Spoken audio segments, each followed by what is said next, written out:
नमस्ते। आप सुन रहे हैं श्रीमद् भगवद गीता और ये आत्मा जो आपसे बात कर रही है इसका नाम है भास्कर योगाचार्य। पिछले एपिसोड में हमने सुना क्षेत्रज्ञ विभाग योग। आज हम प्रारंभ करेंगे 14वां अध्याय गुणत्रय विभाग योग। यह अध्याय प्रकृति की त्रिविध विद्याओं अर्थात सत्व, रज और तम से संबंधित है कि वे प्रकृति, व्यवहार और प्राणियों के व्यवहार को कैसे प्रभावित करते हैं और एक दूसरे के साथ प्रतिस्पर्धा करके भविष्यवाणी करने का प्रयास करते हैं। गुण सभी इच्छाधारी कार्यों और उनके फलस्वरूप कर्मों के लिए जिम्मेदार है।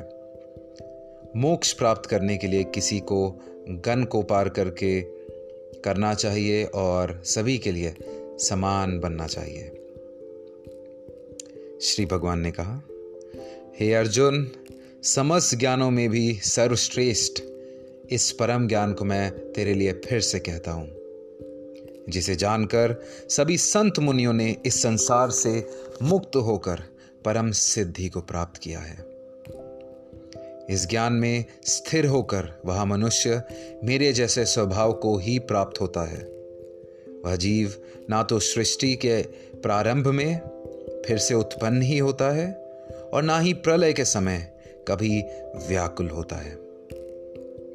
हे भारतवंशी, मेरी यह 8 तत्वों वाली जड़ प्रकृति, जल, अग्नि, वायु, पृथ्वी, आकाश, मन, बुद्धि और अहंकार ही समस्त वस्तुओं को उत्पन्न करने वाली योनि माता है और मैं ही ब्रह्म आत्मा रूप में चेतन रूपी बीज को स्थापित करता हूं। इस जड़ चेतन के संयोग से ही सभी चर अचर प्राणियों का जन्म संभव होता है। हे कुंती पुत्र, समस्त योनियों जो भी शरीर धारण करने वाली प्राणी उत्पन्न होते हैं, उन सभी को धारण करने वाली जड़ प्रकृति ही माता है और मैं ही ब्रह्म रूपी बीज को स्थापित करने वाला पिता हूं। हे महाबाहु अर्जुन, सात्विक गुण, राजसिक गुण और तामसिक गुण, यह तीनों गुण भौतिक प्रकृति से ही उत्पन्न होते हैं। प्रकृति से उत्पन्न तीनों गुणों के कारण ही अविनाशी जीवात्मा शरीर में बंध जाती है। हे निष्पाप अर्जुन, सतोगुण अन्य गुणों की अपेक्षा अधिक शुद्ध होने के कारण पाप कर्मों से जीव को मुक्त करके आत्मा को प्रकाशित करने वाला होता है, जिससे जीव सुख और ज्ञान के अहंकार में बंध जाता है। हे कुंती पुत्र, रजोगुण को कामनाओं और लोभ के कारण उत्पन्न हुआ समझ, जिसके कारण शरीरधारी जीव सकाम कर्मों में बंध जाता है। हे भारतवंशी, तमोगुण को शरीर के प्रति मोह के कारण अज्ञान से उत्पन्न हुआ समझ, जिसके कारण जीव प्रमाद, पागलपन में व्यर्थ के कार्य करने की प्रवृत्ति, आलस्य, आज के कार्य को कल पर टालने की प्रवृत्ति और निद्रा, अचेत अवस्था में ना करने योग्य कार्य की करने की प्रवृत्ति द्वारा बंध जाता है। सतोगुण मनुष्य को सुख में बांधता है, रजोगुण मनुष्य को सकाम कर्मों में बांधता है और तमोगुण मनुष्य के ज्ञान को ढककर प्रमाद में बांधता है। हे भारतवंशी अर्जुन, रजोगुण और तमोगुण के घटने पर सतोगुण बढ़ता है, सतोगुण और रजोगुण के घटने पर तमोगुण बढ़ता है और इस प्रकार तमोगुण और सतोगुण के घटने पर तमोगुण बढ़ता है। जिस समय इसके शरीर सभी 9 द्वारों, 2 आंखें, 2 कान, 2 नाखून, मुख, गुदा और उपस्थ में ज्ञान का प्रकाश उत्पन्न होता है, उस समय सतोगुण विशेष बुद्धि को प्राप्त होता है। हे भारतवंशियों में श्रेष्ठ, जब रजोगुण विशेष बुद्धि को प्राप्त होता है, तब लोभ के उत्पन्न होने कारण फल की इच्छा से कार्यों को करने की प्रवृत्ति और मन की चंचलता के कारण विशेष भोगों को भोगने की अनियंत्रित इच्छा बढ़ने लगती है।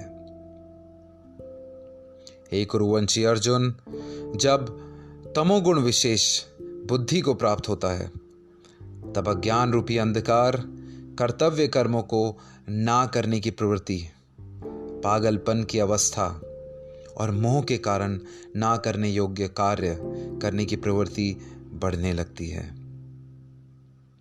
जब कोई मनुष्य सतोगुण की वृद्धि होने पर मृत्यु को प्राप्त होता है तब वह उत्तम कर्म करने वालों के निर्मल स्वर्ग लोकों को प्राप्त होता है।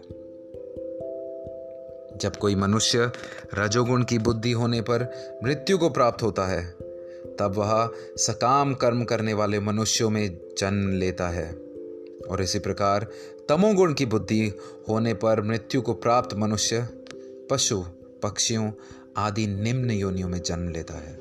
सतोगुण में किए गए कर्म का फल सुख और ज्ञान युक्त निर्मल फल कहा गया है। रजोगुण में किए गए कर्म का फल दुख कहा गया है और तमोगुण में किए गए कर्मों का फल अज्ञान कहा गया है।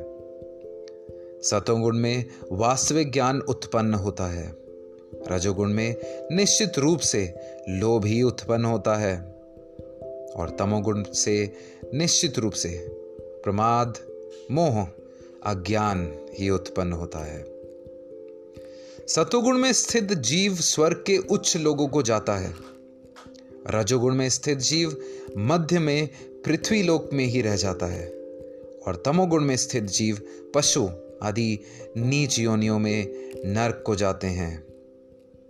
जब कोई मनुष्य प्रकृति की तीनों गुणों के अतिरिक्त अन्य किसी को करता नहीं देखता है और स्वयं को दृष्टा रूप से देखता है तब वह प्रकृति के तीनों गुणों से परे स्थित होकर मुझ परमात्मा को जानकर मेरे दिव्य स्वभाव को ही प्राप्त होता है।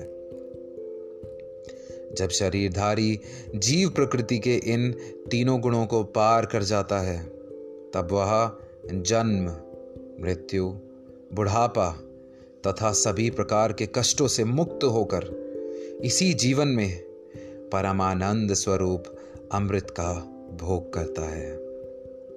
अर्जुन ने पूछा, हे प्रभु, प्रकृति के तीनों गुणों को पार किया हुआ मनुष्य किन लक्षणों के द्वारा जाना जाता है और उसका आचरण कैसा होता है तथा वह मनुष्य प्रकृति के तीनों गुणों को किस प्रकार से पार कर पाता है? श्री भगवान ने कहा, जो मनुष्य ईश्वरीय ज्ञान रूपी प्रकाश सतोगुण तथा कर्म करने में आसक्ति रजोगुण तथा मोह रूपी अज्ञान तमोगुण के बढ़ने पर कभी भी उनसे घृणा नहीं करता है तथा समान भाव में स्थित होकर ना तो उनमें प्रवृत्ति होता है और ना ही उनसे निर्वर्त होने की इच्छा ही रखता है, जो उदासीन भाव में स्थित रहकर किसी भी गुण के आने जाने से विचलित नहीं होता है और गुणों को ही कार्य करते हुए जानकर एक ही भाव में स्थिर रहता है,